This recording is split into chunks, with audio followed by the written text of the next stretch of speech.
1955 के आसपास मुंबई के एक घर में पति पत्नी में सलाह चल रही होती है कि उनका बेटा बड़ा होके क्या बनेगा। माँ कहती है कि नहीं ये पढ़ेगा, पिता कहते हैं कि नहीं ये वही करेगा जो मैं कर रहा हूं। ये सलाह धीरे धीरे तकरार में बदल जाती है। तभी बगल के एक कमरे से तबले की आवाज आती है। माँ बाप एक दूसरे को देख के मुस्कुराते हैं। जाके देखते हैं कि उनका लड़का तबला बजा रहा है। उनके आश्चर्य का ठिकाना नहीं होता है। दोनों की आंखें चमक उठती हैं। वो फूले नहीं समाते। पिता की छाती गर्व से चौड़ी हो जाती है। माँ अपने लाल को चूमती है, बलैयां उतारती है। आपको बता दें कि लड़के के पिता उस्ताद अल्लाह रखा खान हैं। वो तबला के 6 घरानों में से एक पंजाब घराना के प्रतिनिधि तबला वादक हैं, जिनकी दुनिया दीवानी है और माँ बाबी बेगम एक कुशल गृहिणी हैं।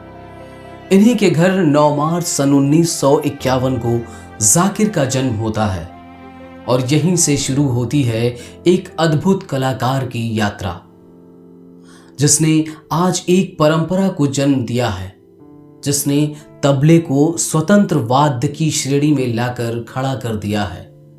जाकिर हुसैन की प्रारंभिक शिक्षा Saint Michael high school Mumbai में होती है। 12 वर्ष की आयु में वो पहली बार पिता के साथ विश्व भ्रमण पर निकलते हैं। दुनिया भर में बजाते हैं, खूब शोहरत होती है। दुनिया के नामचीन कलाकारों के साथ संगति करते हैं, खूब सम्मान मिलता है। कई सोलो एल्बम आते हैं, हिट होते हैं। भारत सरकार उनकी लोकप्रियता से प्रभावित होकर 1988 में पद्मश्री से नवाजती है। पर दुनिया भर के संगीत प्रेमियों के बीच जाकिर का नाम तब होता है जब 1992 में उनके एल्बम प्लेनेट ड्रम के लिए ग्रैमी अवार्ड मिलता है। फिर अपने पिता के पद चिन्हों पर चलते हुए खूबसूरत व्यक्तित्व के धनी जाकिर हुसैन जी का झुकाव फिल्मों की तरफ होता है। मलयालम फिल्म वानप्रस्थ में पहली बार म्यूजिक कंपोज करते हैं, जिसे कॉन फिल्म फेस्टिवल में ग्रैंड जूरी अवार्ड मिलता है।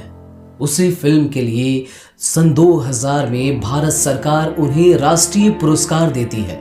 वो कुछ और फिल्मों में काम करते हैं, जिनमें लिटिल बुद्धा और सास प्रमुख है।